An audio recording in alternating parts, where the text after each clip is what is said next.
जी अस्सलाम वालेकुम dear students. ये वाला क्वेश्चन आपका जीएसए 2025 में है। क्वेश्चन नंबर 6 का सी पार्ट है।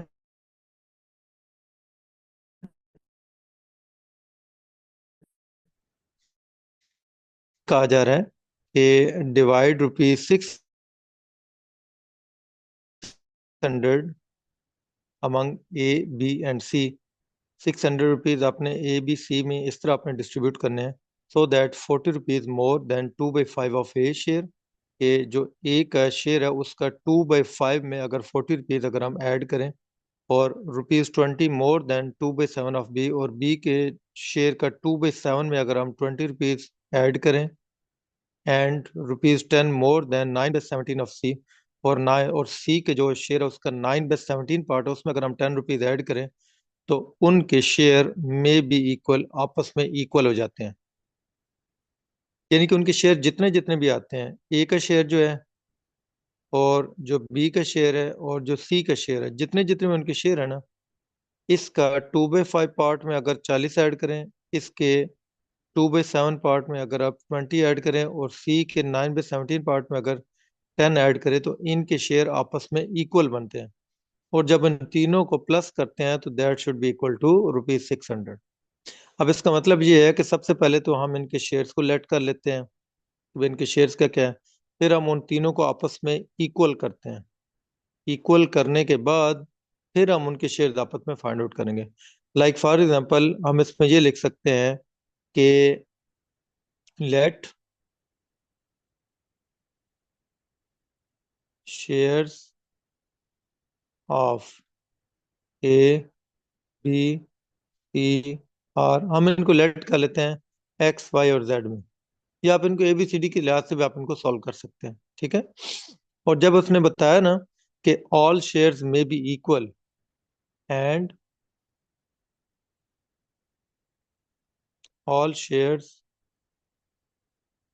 में बी इक्वल, तो दैट मीन्स अगर मैं इसमें जो ए का शेयर था ना यहाँ पे, ए का शेयर यहाँ पे, ठीक है, इसका 2/5 और जो 40 इसके ग्रेटर है, इसका मतलब मैं इसको ये लिख सकता हूँ, जो ए का शेयर है वो है 2/5 ऑफ एक्स प्लस 40। ठीक है। इसी तरह जो बी का शेयर है उसको मैं ये लिख सकता हूँ, कितना है, 2/7 ऑफ एक्स प्लस 20।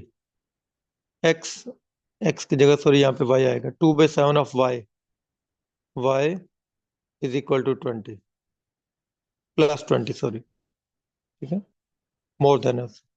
अच्छा, उसके बाद जो सी का शेयर है वो हम लोगों ने क्या लेट किया जी, वो हमने लेट किया जेड, और ये आ जाएगा 9/17 ऑफ जेड प्लस 10।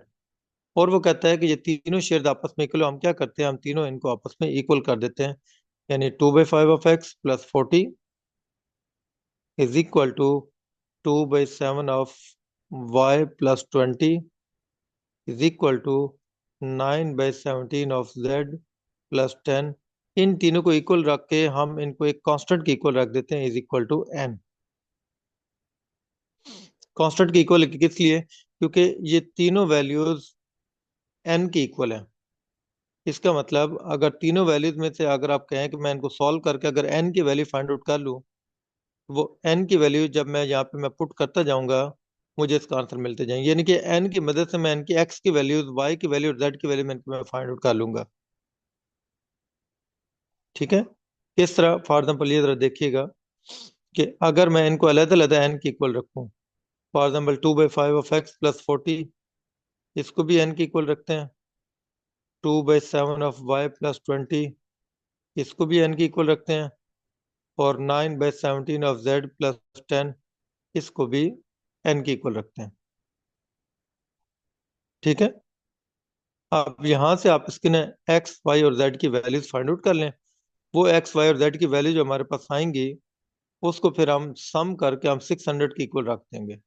देखिए यहाँ से हमारे पास एक्स की वैल्यू क्या आती है, सबसे पहले 40 को उधर जाकर माइनस कर दें।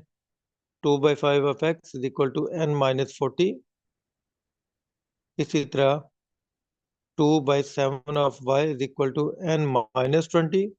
इसी तरह 9/17 of z is equal to n-10। यहाँ से मेरे पास x की वैल्यू आएगी, x is equal to n-40 into ये जो 2/5 उधर जाके 5/2 हो जाएगा। इसी तरह यहाँ पे y की वैल्यू मेरे पास आ जाएगी n-20 इंटू 2/7 उधर जाके 7/2 हो गया। और इसी तरह z की मेरे पास वैल्यू आ जाएगी n-10 ऑफ 17/9। ठीक है।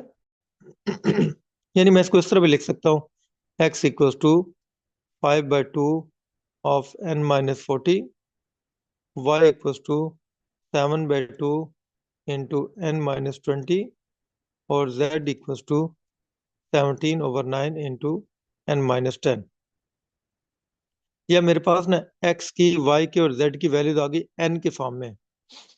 अब मैं क्या करता हूँ, मुझे पता है कि इन तीनों का शेयर जो है, x y और z के जो शेयर यानी a b c d के जो शेयर है, उन सब का सम किसके इक्वल है? ये 600 के इक्वल है। इसका मतलब अगर मैं इन तीनों x plus Y plus z को अगर जमा कर दूं, a plus b plus c that is equal to 600। जब हम शेयर फाइंड आउट करते हैं ना रेशियोज में, तो हम ऐसे ही हम उनके शेयर्स को लेट करके एक्स वाई जेड की फॉर्म में लेट करके फिर हम उनको प्लस कर देते हैं और उनको टोटल के इक्वल रख देते हैं। अब यहाँ पे अगर मैं एक्स की वैल्यू फाइंड आउट करूँ, एक्स की वैल्यू कितनी है? 5/2 ऑफ n-40 प्लस वाई की वैल्यू कितनी है? 7/2 ऑफ n-20 प्लस जेड की वैल्यू कितनी है? 17/9 इंटू n-10। और ये तीनों शेयर्स को प्लस करके इक्वल टू हमने 600 के इक्वल रख दिया। ठीक है। अब हम क्या करते हैं, हम इसका एलसीएम ले लेते हैं। एलसीएम इसका है 18। 18 इसका एलसीएम आएगा। 18 को 2 पे डिवाइड किया। ठीक है। ये आप एक काम करें कि आप पहले 5 को अंदर ना मल्टीप्लाई करके आप ब्रैकेट को, यानी कि सिर्फ और सिर्फ आप 2 नीचे लें, 5 को अंदर आप मल्टीप्लाई कर दें। 5 को अंदर मल्टीप्लाई करें तो ये बनेगा 5n-200 डिवाइडेड बाई 2। वाले काम और भी आसान हो जाएगा। प्लस इसका ये आ जाएगा 7n-140 प्लस इसी तरह ये आपके पास आ जाएगा 9 और ये आ जाएगा 17n-170 is equal to that is 600।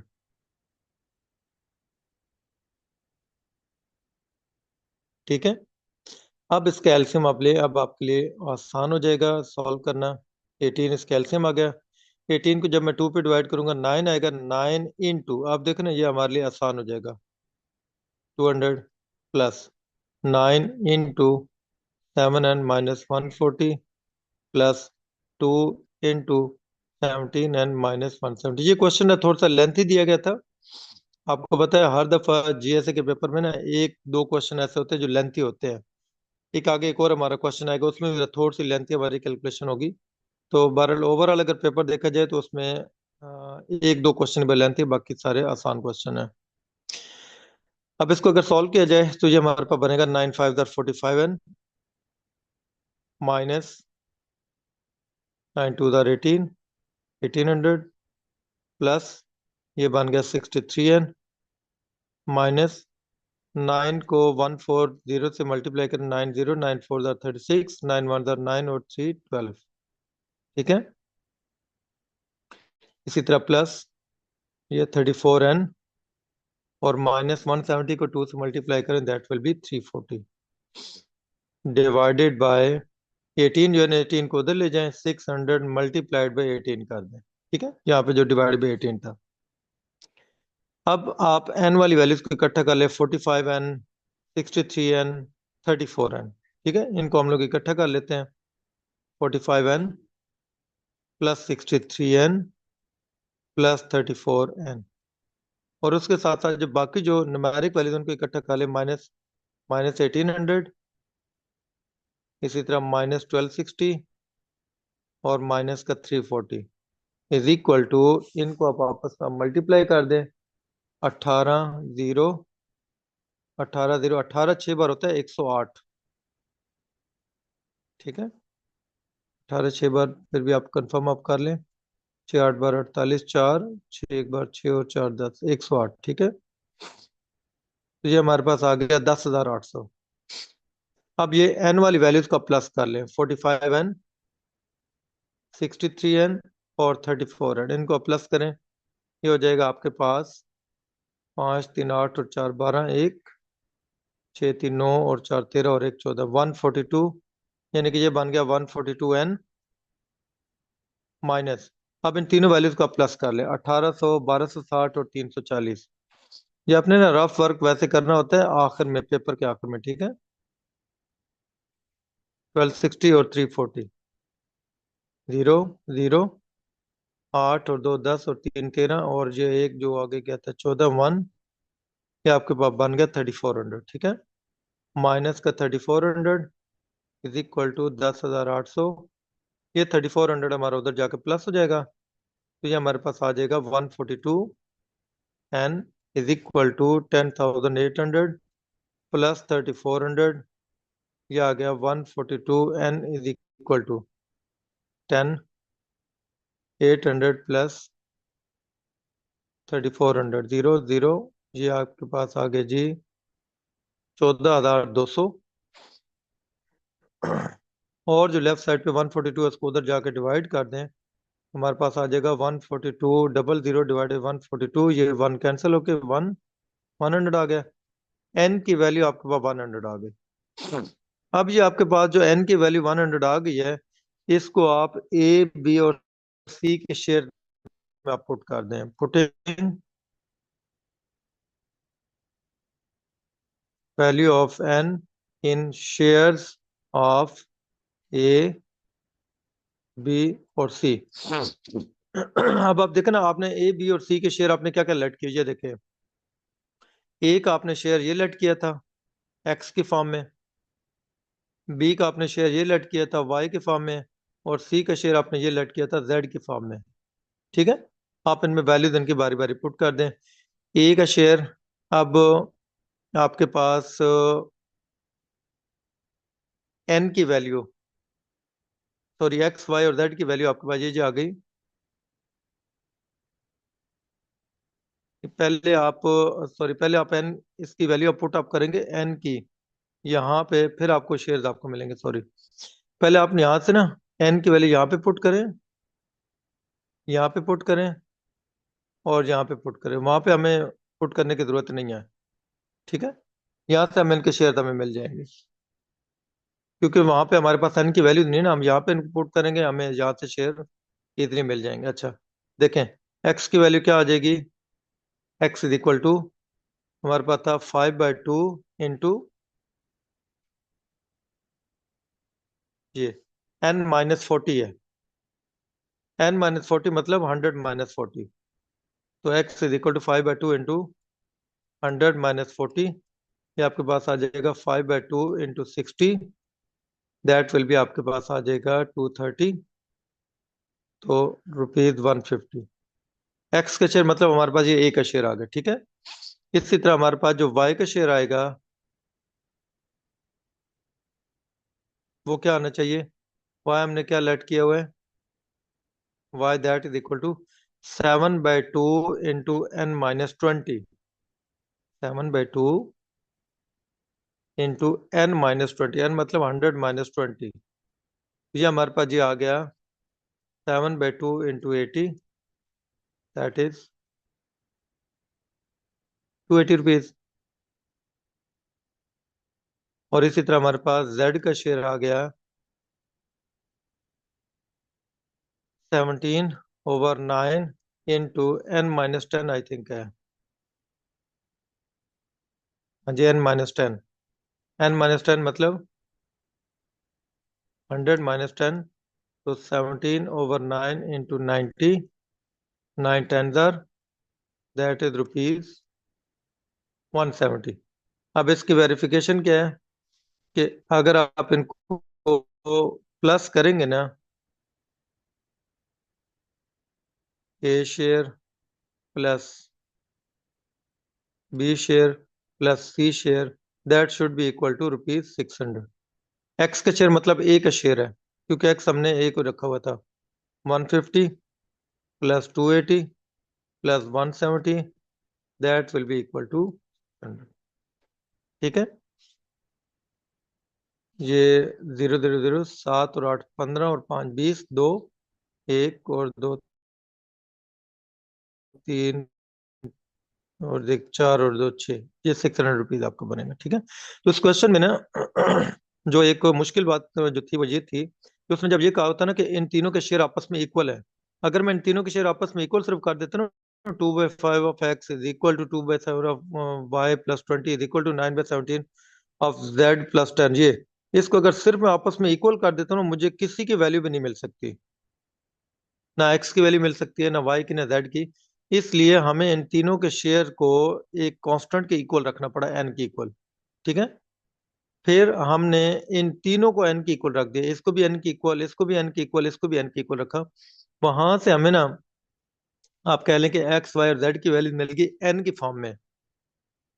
फिर हमने उन तीनों को प्लस करके जेड के इक्वल रखा, और वहां से हमें फिर एक्स वाई और जेड की जो वैल्यू है वो हमें एन की फॉर्म में मिल गई, यानी वहां से हमें एक एन की वैल्यू मिली। ये हमें जी एन की वैल्यू मिल गई, दिस ₹100। एन की वैल्यू 100 मतलब ये एन की वैल्यू अगर आप देखें तो ये हमारे पास एक्स के शेयर में मौजूद है, ये हमारे पास वाई के शेयर में मौजूद है, ये हमारे पास जेड के शेयर में मौजूद है।